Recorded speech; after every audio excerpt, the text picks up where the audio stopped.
Welcome. For the length of my career, I have done family, marital, and individual therapy with children and adults. When I began my work, there was a particular interest in self-healing and mind over matter for good mental and physical health.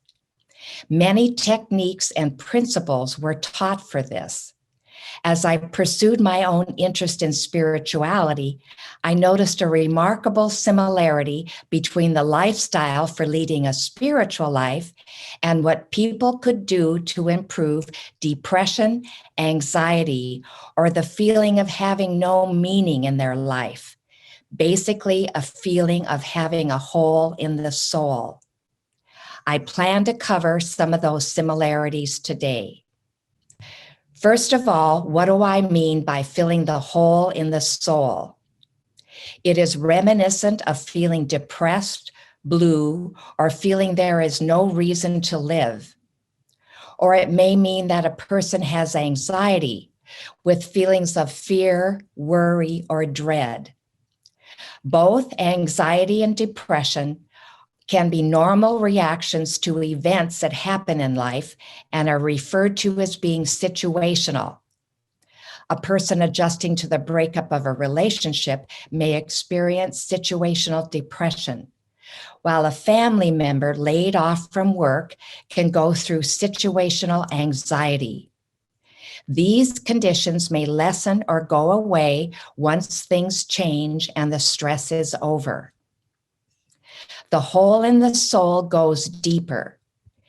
It refers to a feeling of emptiness or blankness where life seems to have no meaning or purpose. To ease this, a person may try to find an all-consuming love, but be disappointed in their relationships with the opposite sex. Or the hope may be projected into the future, and they may think they certainly would be happy with a new, bigger house, or a new car, or a baby.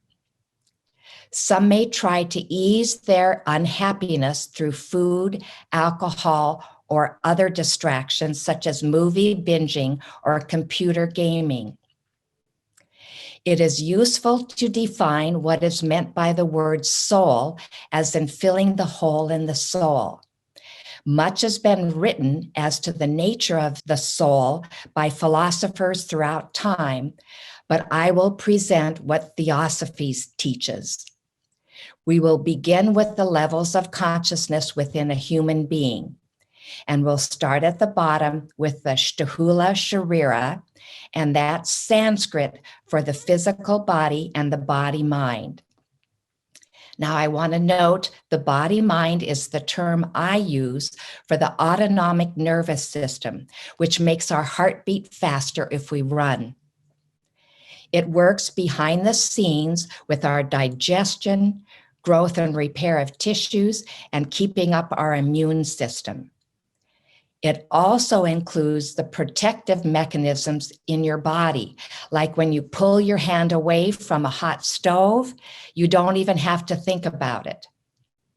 The body-mind is also the storehouse of our habitual body movements, such as driving or brushing our teeth. We don't want to have to relearn these all the time. And when you're driving, you can be talking or thinking about anything else but driving, but if a red light comes on, you come to a perfect stop. These habitual patterns in our lives are necessary, we need them, but the body-mind also activates our defense mechanisms of fight, flight, and freeze through the amygdala. And so you can see the dot in the picture is the amygdala, and it's close to the brainstem so that the muscles can be quickly stimulated to react. The fight and flight and freeze reactions are useful in fleeing from a threat, like quickly getting under a table if we have an earthquake, but they're not useful when we're interacting with a family member. They're usually too strong and turn into an amygdala hijack if a person gets easily irritated at their spouse or uses sarcasm or raises their voice, or on the other side becomes quiet, walks away in a huff, or shuts down if upset.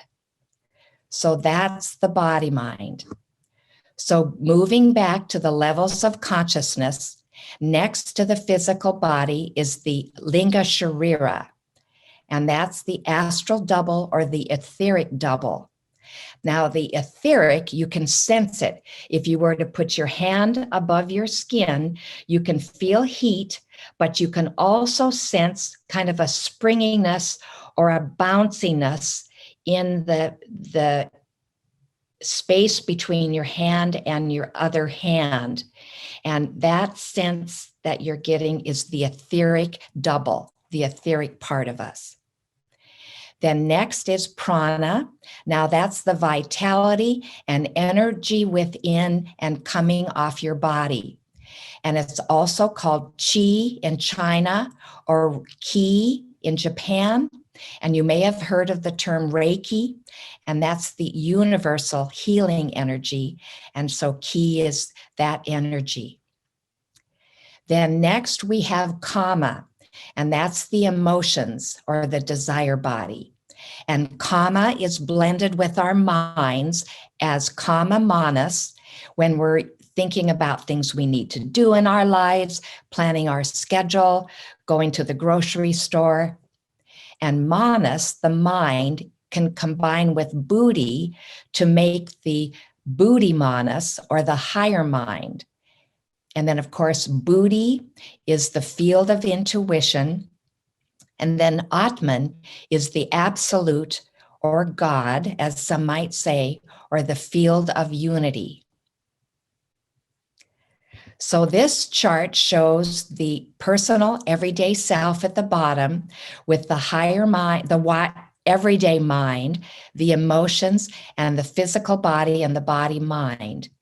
And then the higher self, the spiritual higher self, is the absolute or God, the field of unity, then the entire field of intuition, and then the higher mind where we receive intuition and utilize higher reason and wisdom.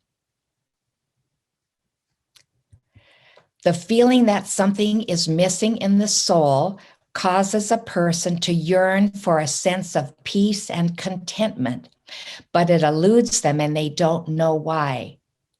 Spiritual teachers speak to this and say the cause is the personal everyday self is cut off from your spiritual higher self. Black Elk, the 19th century holy medicine man of the Oglala Lakota Native American people, describes that the long search for peace comes only when one is aligned with the Great Spirit. In his book, Black Elk Speaks, he refers to this as the first peace. He says this is primary and must be done before peace can come between people or nations. He says the first peace, which is most important, is that which comes within the souls of people when they realize their oneness with the universe and all its powers.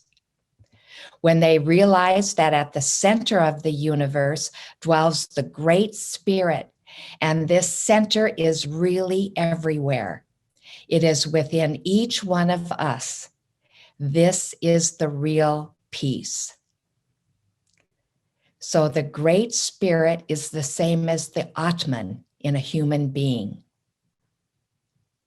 Miriam Rose Ungemer speaks of the Aboriginal mysticism of Australia in the Aboriginal Gift when she describes Dadiri.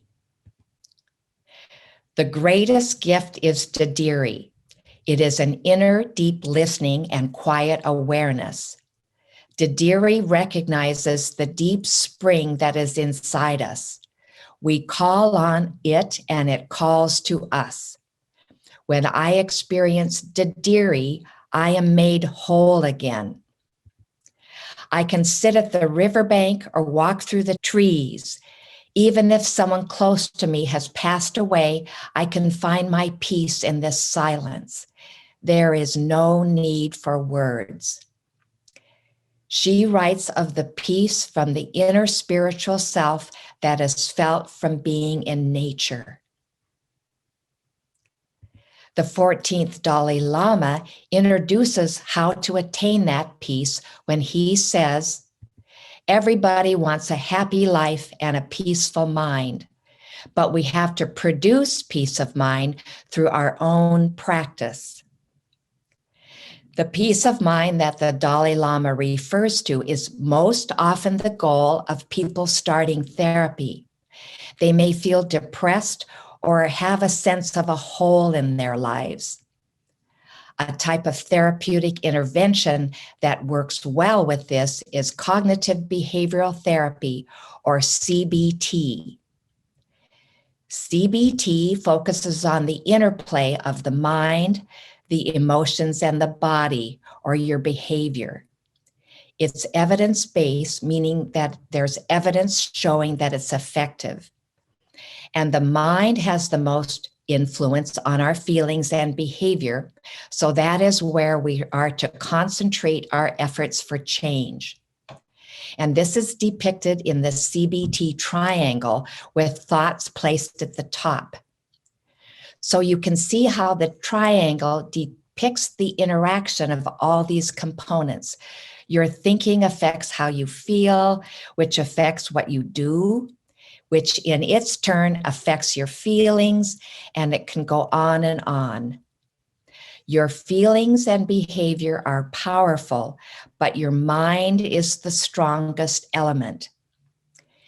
And it's worthwhile to note that the CBT triangle also corresponds with the levels of consciousness in a human being in your personal self, with your thoughts, feelings, and your physical body, your body, mind, and your behavior.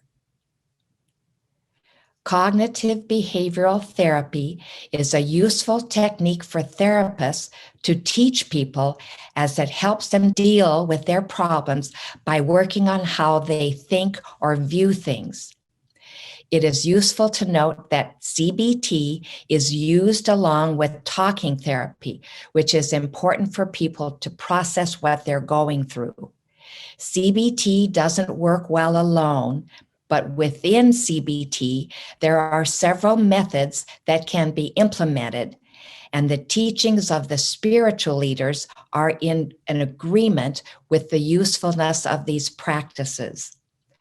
A couple of these are thought stopping and thought substitution. These are particularly useful when your mind keeps reminding you of unpleasant events which you're still angry about or troubled by. If there is nothing else that can be done about the issue, it is useful to stop thinking about it. Otherwise, it'll affect your mood.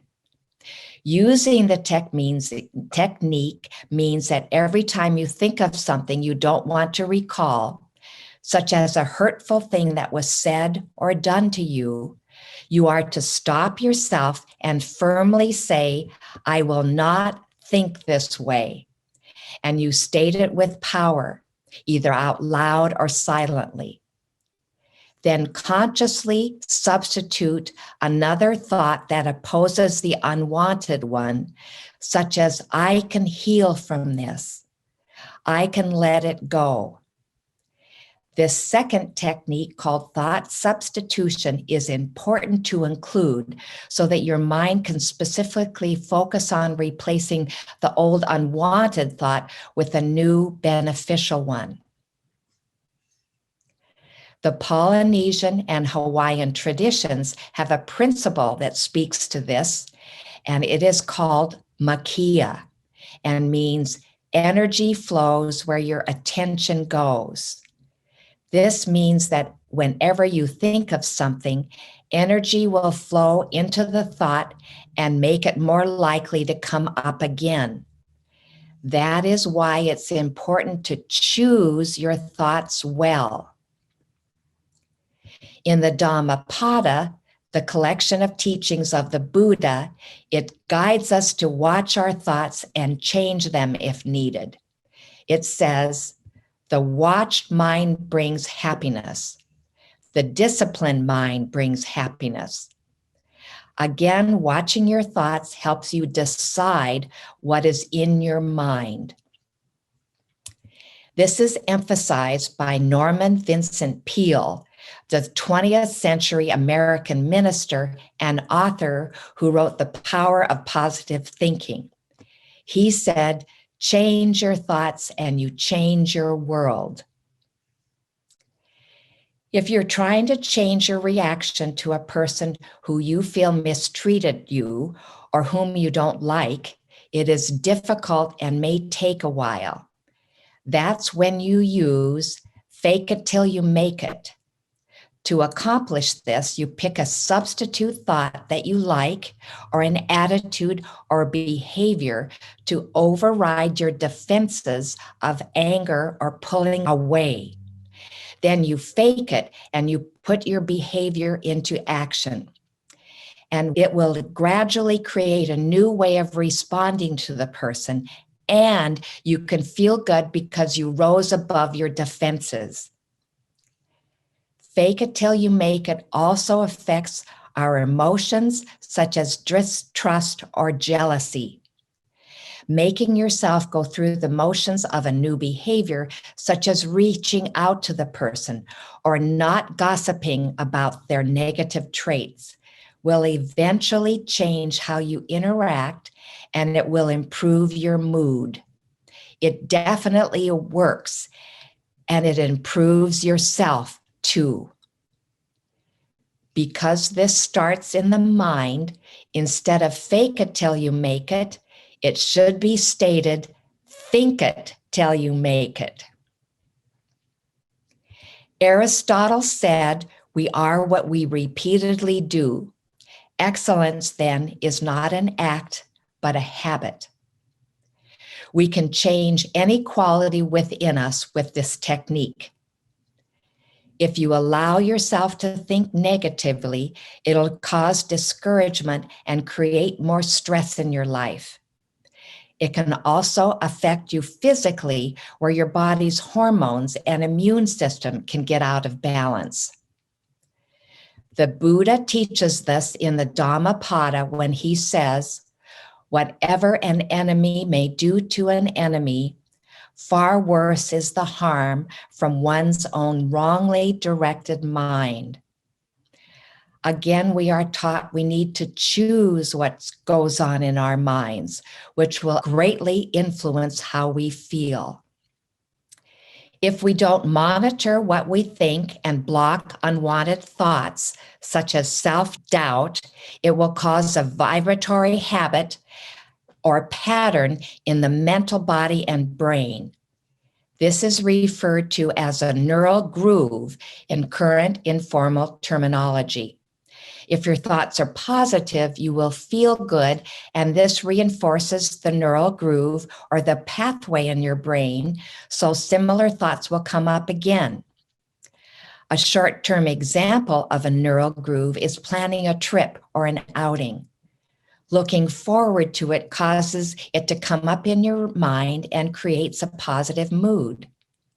On the other side, if you habitually think of things that are negative, those thoughts will repeat and your mood will be brought down.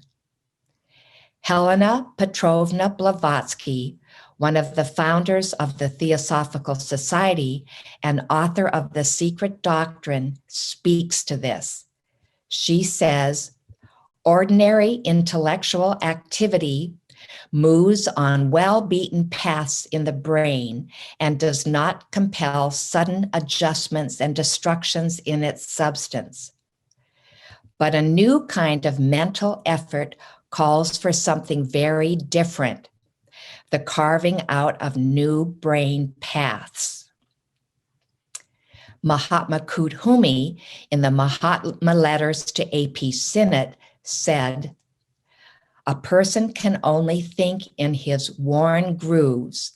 And unless he has the courage to fill these up and make new ones for himself, he must perforce travel on the old lines. Changing negative thinking and making new neural grooves is also understood by science and medicine as synaptic pruning and neural pruning. This happens all the time in our brains where certain cells or neurons are reduced or eliminated to allow greater efficiency in thinking and responding to stimuli. This slide shows the nerve cell on the right, and at the left, the end of the nerve cell at the synapse, which is the space between the cells. And electricity jumps over the synapse and travels along the nerve. And neurotransmitters work within the synapse to help conduct the electricity.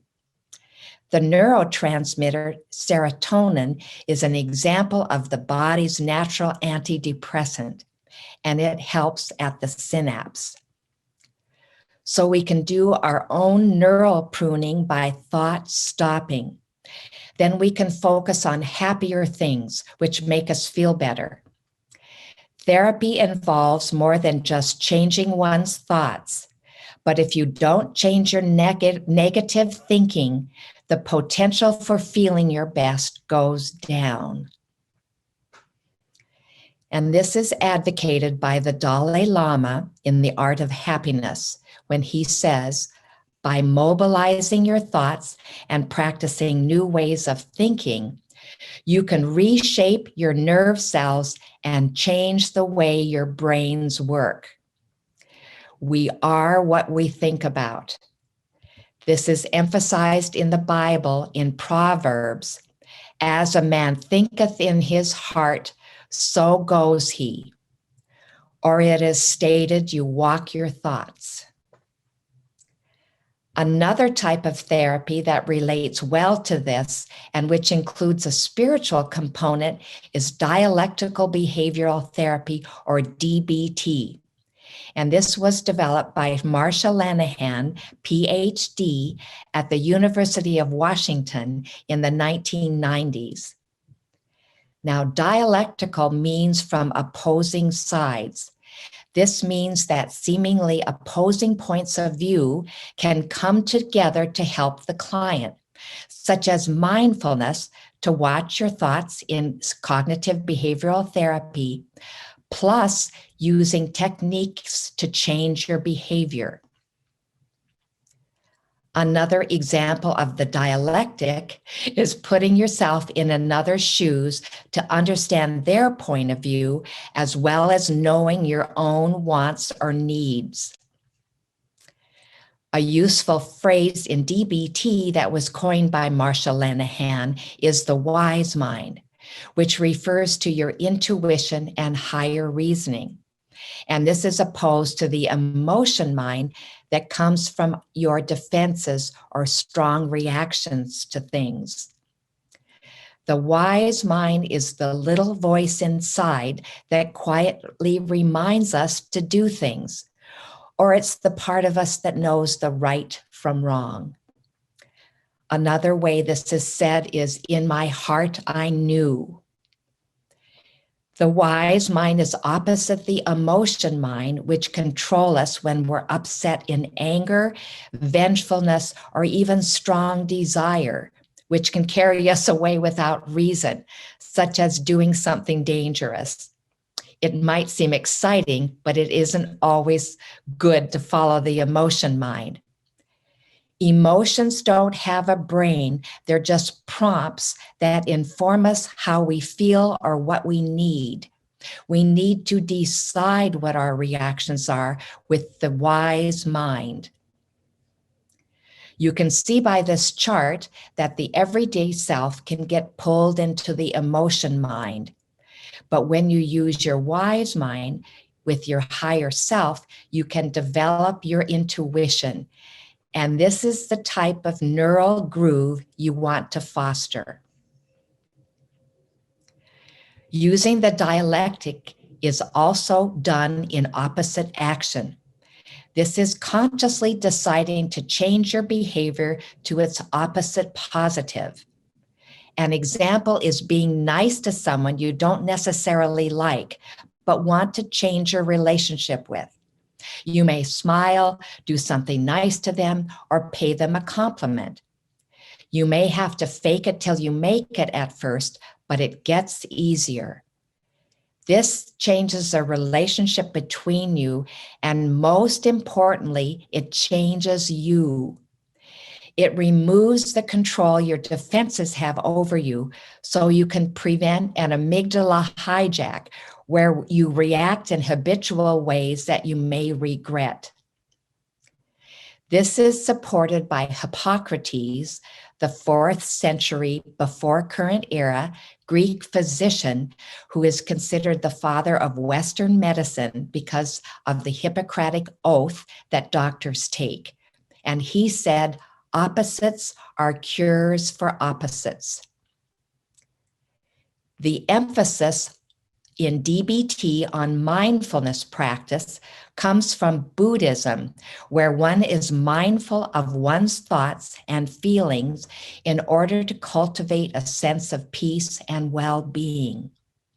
If a negative thought comes up, DBT says you're to analyze it to see if problem solving needs to be done or if the thought just needs to be discarded. Mindfulness is similar to the spiritual practice of witnessing. Now, witnessing is simply stepping back and observing yourself. You watch yourself think your thoughts and feel your feelings. You notice what you're doing with your body. You witness yourself move from place to place, and you're aware of the entire situation you're in. Now, I'd like to do a brief exercise to help you experience the witness. So just take a minute and look up from your computer without focusing on any one thing in particular. Without moving your head, simply notice how you're sitting. Be aware of where your arms are and how your feet are placed. Then widen your awareness to what is next to where you are seated. Expand your awareness even more to take in everything in the room. Then go a step further to be aware of the building you're in, a house or an apartment building. Then widen your awareness even more to take in the neighborhood you are in. Then be aware of the entire city and increase your awareness and use your imagination to be aware of the state you're in and enlarge that to the entire United States. Go further and expand your awareness to take in the entire world and finally the whole solar system and even the universe. So coming back to your computer, the part of you that was aware of all of this and silently noticing everything around you is the witness. This is what allowed you to do the exercise, and it's really very easy. A beautiful quote from the ancient Hindu texts, the Upanishads, describes the witness. It says, "Two birds united always and known by the same name, closely cling to the same tree. One of them eats the sweet and sour fruits of life. The other looks on without eating. And this observer bird that doesn't experience the sweet and sour aspects of our lives is the witness." The quote continues, "The individual self, deluded and forgetting his identity with the divine self, bewildered by his ego, grieves and is sad. But when he recognizes the worshipful Lord as his own true self and beholds his glory, he grieves no more. This verse teaches us that as we center ourselves on our true self, we can assuage our grief and other difficult feelings. And we can access the higher self more easily through the witness. This quote expresses what is felt using the Australian practice of Didiri, or calling on the Native American Great Spirit to find solace through our higher self. Looking at the CBT triangle, we must also work on our feelings and our behavior that are tied up with the problems that we have. And one of the most problematic feelings that we can have is anger, which you know can be very harmful to the person you're angry at, but also to ourselves, both physically and mentally. These next few quotes illustrate this. When you burn with the fire of anger, smoke gets in your eyes. This smoke clouds your vision, so you get consumed by what you're experiencing and can't use the witness to monitor yourself and see the effect you're having on others. And you also cut yourself off from your higher self. This is expressed in the Yoruba religion of Africa by the saying, when water boils over the side of the pot, it smothers the flame. Anger boiling within us smothers the flame of our spiritual self.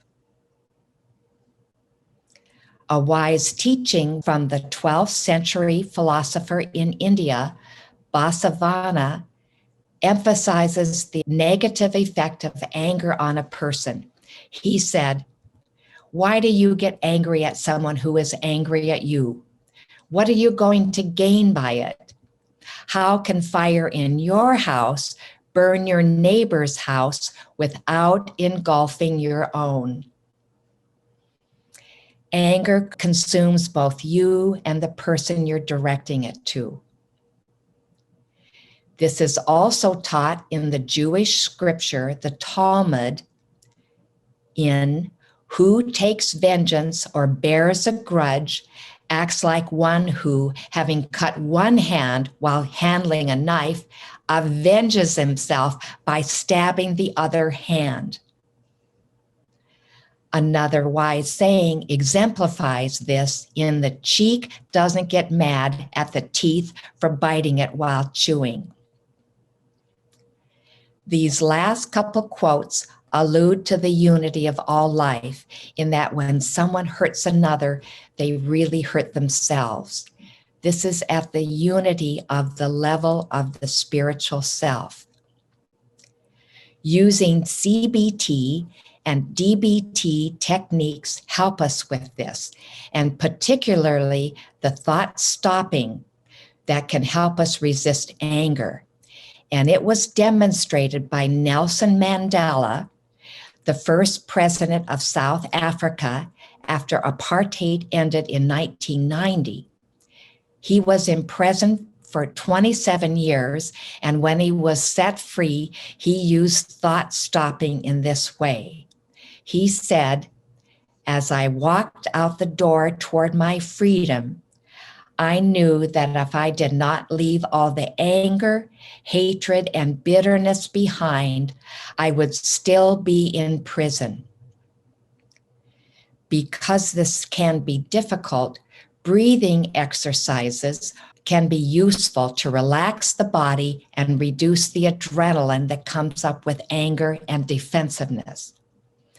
Now, the breathing exercise on the slide of inhaling for a count of 4 and then holding your breath for a count of 7 is one technique, but normally I teach clients to focus only on a long exhalation and not worry about how they inhale their breath at all. This is because inhaling is activating. So if you think of having a fright, you take in a quick inhale, like, and you hold your breath. And this is really opposite of what you're trying to do when you want to relax. So I recommend that people only focus on a long exhalation. Also, inhaling a certain way can make people try to do it correctly, and they may exaggerate their inhalation and make their bodies more uptight. And so here's an example of the wrong way.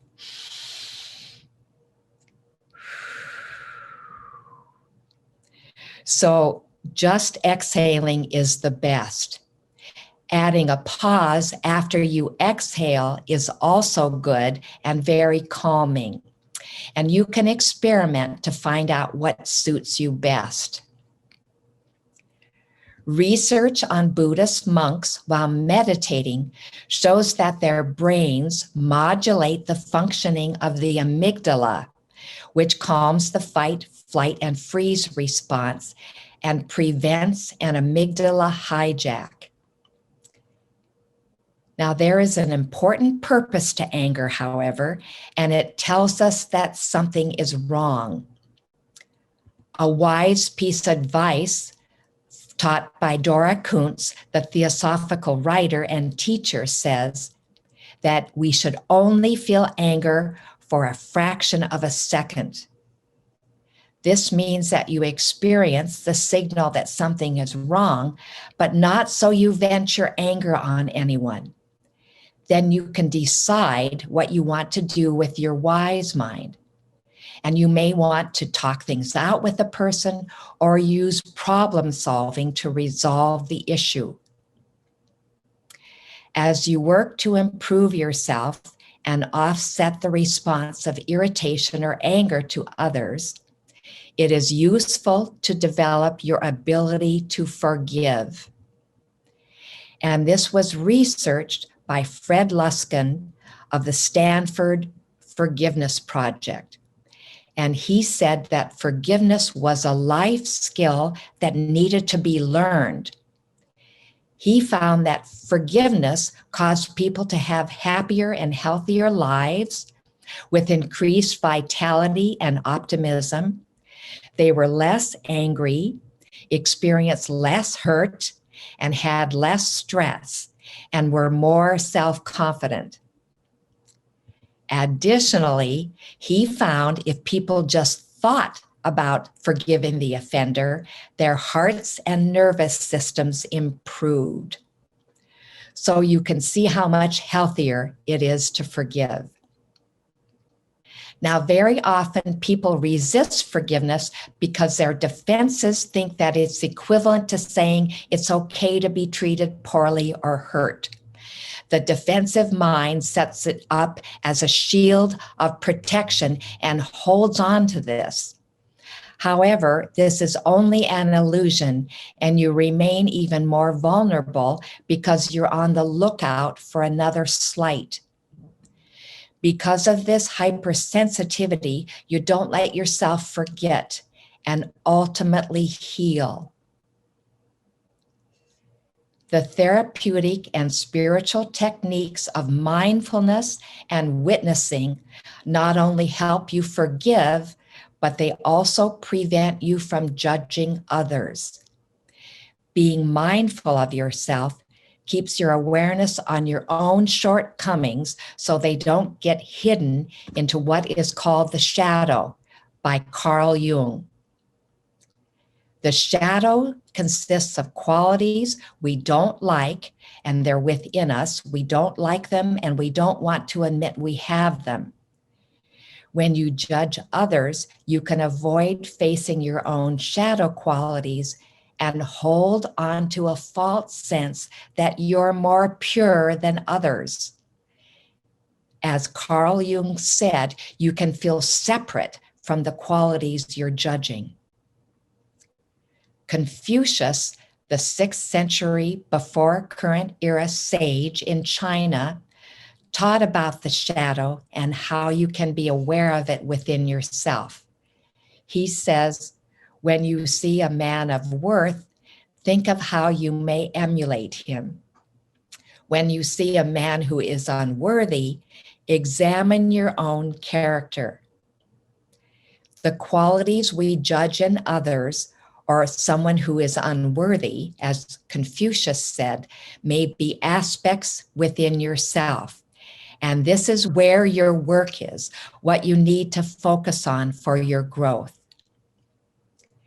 This was eloquently stated by the son-in-law of the Prophet Muhammad, the founder of Islam, who said, "He who has 1,000 friends has not a friend to spare, and he who has one enemy will meet him everywhere." This means that you will meet your enemy or someone you don't like or take offense to over and over again until you change yourself. It is so easy to put things on others rather than dealing with your own shortcomings. The key to this is the witness. This is how you notice if you're projecting things onto others and ignoring your own shadow. The goal is to see yourself fully, to realize the potentials of all negatives are within you. And this is a process called assimilation by Carl Jung, who said, "I would rather be whole than good." He means he would rather see himself accurately and acknowledge all his unconscious shadow qualities and behaviors rather than just see his positive side. So lastly, techniques to deal with depression and anxiety involve helping others. For when we're sympathetic and charitable, we forget our problems. Our personal self takes a back seat to what we're doing, so for a time we forget ourselves. The Dalai Lama wrote about this in the Book of Joy. Adversity, illness, and death are real and inevitable. To heal your own suffering, turn away from your self-regard to wipe the tears from the eyes of another. This is the true secret to joy.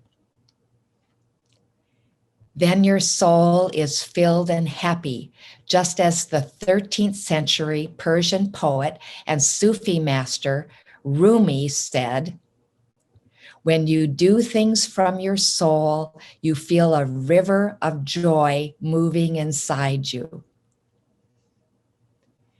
This giving to others corresponds to the Theosophical notion of the three-legged stool of service, being giving to others, study, reading or learning from teachers, and meditation.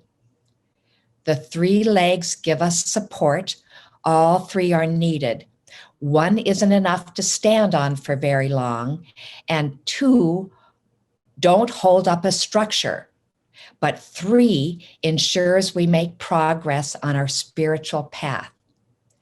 Spiritual teachers emphasize of the three, the most important is meditation. Clara Codd, the early Theosophical writer and author of The Way of the Disciple, spoke about the importance of meditation. She said, "Take a short time in the morning as it sets a rhythm for the whole day, when you can be still and alone. Let your mind seek and heart seek and ponder to respond to invisible potencies around and within you." With meditation, we can increase our ability to open to our higher self. Because meditation can be difficult and the mind can wander all over, Dora Van Gelder Kuntz proposed a simple way to meditate. She said, just take a few minutes in your day to relax and calm your mind and simply say, "The self is peace. That self am I. The self is strength. That self am I. The self is love. That self am I. Doing this frequently can help you little by little open to your higher self. Finally, the spiritual teacher Krishnamurti taught about meditation. And you can see his picture when he was younger, and then on the right, the picture of him giving some of his teachings. And he said, standing at the beach with the waves and the wind coming in, you feel there is nothing between you and the sky. You are lost in the beauty. You see not only with your eyes, but with your heart. This openness is meditation. When you are one with nature, a great stillness comes. This is beyond the brain. You are so still that your body becomes completely part of the earth, part of everything. Even the breeze does not disturb the stillness. Meditation is the explosion of love. This love knows no separation. The beauty of love is not in you or outside you, but everywhere. So hopefully today you have heard some things to inspire you and help enrich your life to avoid feeling the hole in the soul. Thank you.